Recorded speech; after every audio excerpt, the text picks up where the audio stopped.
Hello दोस्तों, CBT exams की तैयारी के लिए जो निम्मी क्वेश्चन बैंक है जो भारत स्किल्स पोर्टल पर उपलब्ध भी है, उनके क्वेश्चंस को हम इस प्लेलिस्ट में सॉल्व कर रहे हैं। आज जो हम क्वेश्चंस करेंगे, इस वीडियो के डिस्क्रिप्शन में उसका एक प्रैक्टिस टेस्ट का लिंक होगा। आप स्वयं भी उसको प्रैक्टिस करके देख सकते हैं और अपनी तैयारियां ज़्यादा बेहतर कर सकते हैं।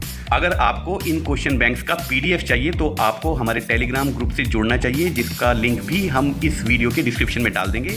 जितना भी रिटर्न मटेरियल है, चाहे वो PDF है या नोट्स हैं, वो आपको टेलीग्राम ग्रुप के माध्यम से प्राप्त हो सकते हैं। Question number 188, which tool used in sheet metal work to scribe a circle और arc with a large diameter. Sheet metal के किस उपकरण का उपयोग बड़े व्यास वाले वृत्त या चाप को बनाने के लिए किया जाता है? बड़ा कोई डायमीटर आपको या बड़ा रेडियस आपको मारना है, बड़ा चाप जिसका रेडियस बड़ा हो, ऐसा कोई चाप मारना है तो आपको ट्रेमल नाम के एक उपकरण का प्रयोग करना पड़ेगा और वो देखने में कुछ ऐसा दिखता है। तो बाकी सारे आंसर गलत हैं। Ordinary compass, wing compass, spring compass या हर्माफ्रोडाइट कंपास, जेनी कैलिपर जिसको हम कहते हैं, इन सब का प्रयोग छोटे चाप को बनाने के लिए होता है। क्वेश्चन नंबर 189, वाई बर form on the under side of the sheet metal while sharing. अपरूपण के समय शीट धातु के नीचे की तरफ बर क्यों होती है? अगर शीट मेटल को आप काट रहे हैं स्निप से या हैंड लीवर शेयर से, अगर आप काट रहे हैं शीट मेटल को, उसके नीचे की तरफ, मतलब नीचे वाली सतह पे आपको बर्स दिखाई दे रहे हैं या पूरी की पूरी शीट ही नीचे की तरफ झुक गई है कटने के बाद, ये तब होता है जब आपका क्लियरेंस बहुत ज़्यादा हो ब्लेड के बीच में।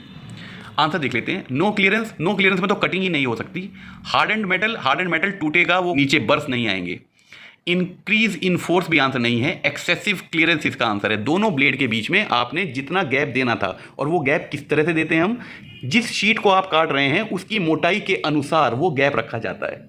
अगर आपने उस गैप को ज़्यादा रख दिया है तो उस मोटाई की शीट को काटते हुए शीट कटने के बाद उसकी जो कट एज आई है उसमें नीचे की तरफ या तो आपको बर दिखाई देंगे या पूरी की पूरी शीट नीचे की तरफ झुकी हुई दिखाई देगी। तो ये आंसर इसका डी हो जाता है, एक्सेसिव क्लियरेंस। क्वेश्चन नंबर 190, अच्छा ये फिर हैंड लीवर शेयर का एक चित्र है, उसमें एक्स नाम की ये धातु, ये एक्स नाम के पार्ट का नाम पूछ रहे होंगे। What is the name of part marked x. X अंकित भाग का नाम बताएं। और जिस पार्ट को इन्होंने शो किया हुआ है ये धातु को, यानी कि शीट मेटल को जब हम काट रहे हैं इस पर रखकर तो उठने से रोकता है। मतलब जब हम इस लीवर को नीचे लाएंगे तो ये वाला हिस्सा उठना चाहेगा, इसको दबाए रखता है। इसको हम क्लैंप कह सकते हैं, इसको हम स्टॉपर कह सकते हैं, ऐसा कोई नाम होगा हमारे आंसर्स में। बॉडी ये नहीं है, बॉडी तो ये पूरी बॉडी कहलाती है, फ्रेम कहलाती है। बॉडी कहो या फ्रेम कहो, क्लैंप इसका आंसर हो सकता है। अपर ब्लेड तो हम पहले भी देख चुके हैं, ये अपर ब्लेड है, और लोअर ब्लेड भी ये जो नीचे लगा हुआ है तो इसका सही आंसर है क्लैंप। जो पार्ट हमसे पूछा जा रहा है वो क्लैंप है, और वो आपके जो शीट मेटल है जिसको आप, जो जॉब है जिसको आप काटना चाह रहे हैं, उसको क्लैंप कर देता है, पकड़ के रखता है, उठने नहीं देता कटिंग करते समय। Question number 191, what is the use of groover in sheet metal work. अरे ये तो हमने सीख लिया ना, शीट मेटल वर्क में ग्रूवर का क्या काम होता है। अभी तो एक ऐसा क्वेश्चन करा है हमने। क्लोजिंग द सीम को क्लोज कर देता है, ठीक है। कंप्रेस द सीम भी करता है, लेकिन वो नीचे की तरफ दबाता है। कंप्रेस का मतलब ऐसा होता है चारों तरफ से खींचना, ये नीचे की तरफ थोड़ा सा उसको प्रेस करता है। ये भी बात सही है, बी आंसर भी हो सकता है, मतलब मैं गलत नहीं कह रहा हूं उसको। पर क्लोजिंग द सीम, क्लोजिंग में सब कुछ आ जाता है। क्लोज कर दिया मतलब काम फिनिश कर दिया। जो सीम अभी सिर्फ हमने अटकाई थी उसको उसने पक्का कर दिया, फाइनल कर दिया, ठीक है।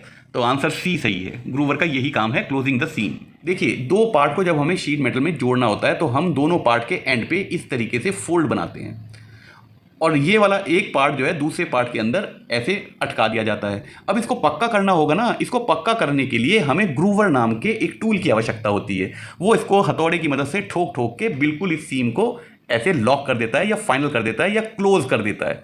तो इसलिए इसका आंसर सी सही है। 193, what is the tool use to form the other end of the rivet. दूसरे तरफ जब हम सिर बनाते हैं रिविट का, उसको लॉक करने के लिए, तो हम रिविट स्नैप का प्रयोग करते हैं। आंसर डी सही है। डॉली ऑलरेडी जो उसका हेड है उसको सपोर्ट करने के लिए होता है। ड्रिफ्ट दोनों होल्स को अलाइन करने के लिए होता है। रिविट सेट दोनों प्लेट जिनको जोड़ा जा रहा है उनके बीच के गैप को हटाने के लिए होता है। आंसर है रिविट स्नैप, क्योंकि ये दूसरी तरफ जो टेल वाला पोर्शन है उसको पीट कर रिविट हेड बनाने के लिए हम रिविट स्नैप नाम के टूल का प्रयोग करते हैं। नेक्स्ट क्वेश्चन है, what is the name of the notch in sheet metal work. Sheet metal work में नॉच का नाम क्या है। जब ये ट्रे नहीं बनी थी तो ये शीट ऐसे चकोर रही होगी, एक प्लेट रही होगी, उसके चारों तरफ के हमें किनारे खड़े करने हैं। तो आप इस बात को समझ जाओगे कि कोने में हमें ये चकोर चारों कोने में काटना पड़ेगा, तब जाके ये चारों वाले जो इसके साइड हैं वो खड़ी होके और इस टेप की आकार लेंगी, है ना। तो ये जो हमने चकोर चकोर कोने काटे हैं ना, वर्गाकार कोने काटे हैं, इनको हम वी नॉच तो नहीं कह सकते, स्लांट नॉच भी वी नॉच को ही कहते हैं, वो भी नहीं कह सकते।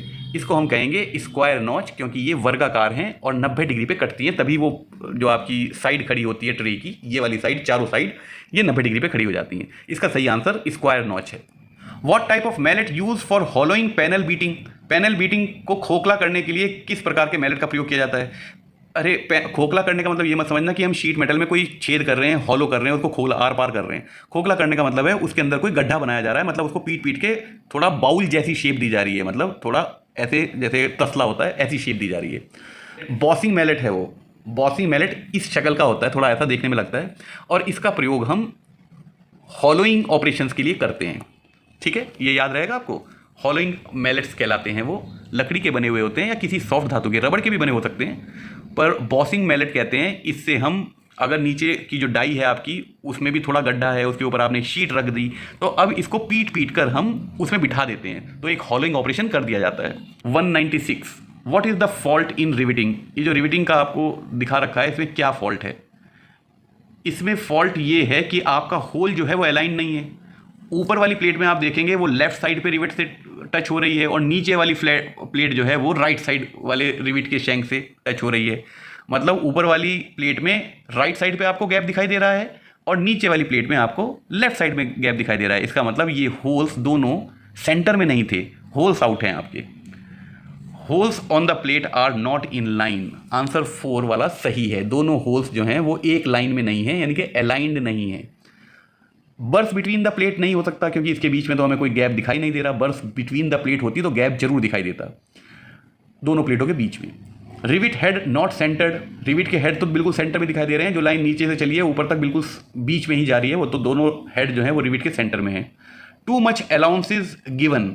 बहुत ज़्यादा अलाउंस दिया हुआ है, ये भी इसका आंसर नहीं है। बहुत तो साफ साफ देखने में लग रहा है कि दोनों प्लेट्स पे बनाए गए होल अलाइंड नहीं है, ऊपर नीचे नहीं है, एक दूसरे के सामने नहीं है। Question number 197 which stake is use to form an arc of circle bevelled along one side? किस स्टेक का प्रयोग एक तरफ बेवल वाले वृत्त का चाप बनाने के लिए किया जाता है? भाई हिंदी में पढ़ के तो बिल्कुल समझ में नहीं आता, मैं सच बता रहा हूँ। ये गूगल भाई साहब ऐसी हिंदी ट्रांसलेट करते हैं, और आपके क्वेश्चन बैंक में भी यही हिंदी लिखी होगी, आप घबराना मत। तो बहरहाल मैं आपको समझा रहा हूँ इसका पूछने का मतलब क्या है, इस क्वेश्चन का अर्थ क्या है। आपके पास कोई एक सर्कुलर एक ऐसा कोई जॉब है, और उसके एक साइड में यहाँ पर आपको बेवल करना है, मतलब इसकी इस किनारे को उठाना है, सिर्फ किनारे किनारे को उठाना है। तो आपको कौन सा स्टेक यूज़ करना पड़ेगा? आपको करना पड़ेगा हाफ मून स्टेक। अब मैं बताता हूँ क्या है। ये आपका जॉब था, आपके इस तरफ वाले किनारे को एक फ्लैंज की तरह उठाना है। ये आपको दिखाई दे रहा है आपका हाफ मून स्टेक। अब मैं क्या करूँगा, इस हाफ मून स्टेक को इसके ऊपर जहाँ तक भी हमें मोड़ना है वहाँ पर रखूँगा, और ऊपर निकला हुआ जो ये प्लेट का किनारा है इसको हथौड़े से इसके ऊपर बिठा दूंगा, तभी तो आपके पास ये वाली शेप आ जाएगी। यही वो चाह रहे हैं, यही पूछना चाह रहे हैं कि इस शेप को देने के लिए आपको कौन से स्टेक का प्रयोग करना पड़ेगा। तो उस स्टेक का नाम है हाफ मून स्टेक। तो इसका सही आंसर हाफ मून स्टेक है। नेक्स्ट क्वेश्चन है what is the name of supporting tool in sheet metal? ये जो आपके सामने एक चित्र है ये भी एक स्टेक का है, इसका नाम पूछ रहे हैं। इसका नाम होता है राउंड बॉटम स्टेक। इसका आंसर है round bottom stake. What is the name of the joint in the sheet metal? Sheet के जोड़ का नाम क्या है? ये आपका जॉइंट है, मतलब एक सीम है। एक पार्ट ये है और दूसरा पार्ट ये है, और इन दोनों को लॉक करते हुए तीसरा ऊपर से एक स्ट्रिप आपने और फोल्ड करके इन दोनों में लगाई हुई है। और आप समझ जाना यहाँ पर ग्रूवर रख के फिर हम इस सीम को लॉक कर देते हैं। भाई पहले तो आराम से फंसाई जाएगी, ढीली फंसाई जाएगी, और ग्रूवर का काम होता है इसको ठोक ठोक के क्लोज कर देना। इसी तरीके से हम शीट मेटल में जॉइंट लगाते हैं। ठीक है, तो हमसे ये पूछा जा रहा है इस जॉइंट का नाम क्या है? इस जॉइंट का नाम है double groove joint. Answer D सही है। ग्रूव जॉइंट सिंगल होता तो उसको ग्रूव जॉइंट कहते, अगर ये डबल है तो इसको डबल ग्रूव जॉइंट कहा जाता है। तो इसका आंसर डी सही हो जाता है। आज का लास्ट क्वेश्चन है what is the maximum cutting capacity of snip? वो जो हाथ से यूज होने वाला कटिंग टूल है जिसको शीट मेटल को काटने के लिए प्रयोग किया जाता है। स्ट्रेट स्निप और बेंट स्निप दो तरीके की स्निप होती हैं। हमसे ये पूछा जा रहा है कि कितनी मोटी चादरों तक को काटने के लिए प्रयोग की जाती हैं हैंड स्निप? 1 mm, बस 1 mm के लिए। 1.2 mm ये सबसे सही आंसर है। बाकी जो मोटी चादरें हैं उनके लिए हैंड लीवर शेयर आपको यूज़ करना पड़ेगा। 3 mm तक के लिए हैंड लीवर शेयर को यूज़ करना पड़ेगा अगर आपको सीधा सीधा काटना है आपके शीट मेटल को। लेकिन अगर 1 mm 1.2 mm तक है तो आप उसको हैंड स्निप से काट सकते हैं आसानी से। आज इस वीडियो में क्वेश्चन नंबर 200 तक सॉल्व करें। मेरे बताए गए किसी भी सॉल्यूशन में आपको कोई संदेह हो या आपका कोई सवाल हो तो आप इस वीडियो के कमेंट्स में मुझे लिखें। इस वीडियो के डिस्क्रिप्शन में इस टेस्ट का एक प्रैक्टिस टेस्ट का लिंक है।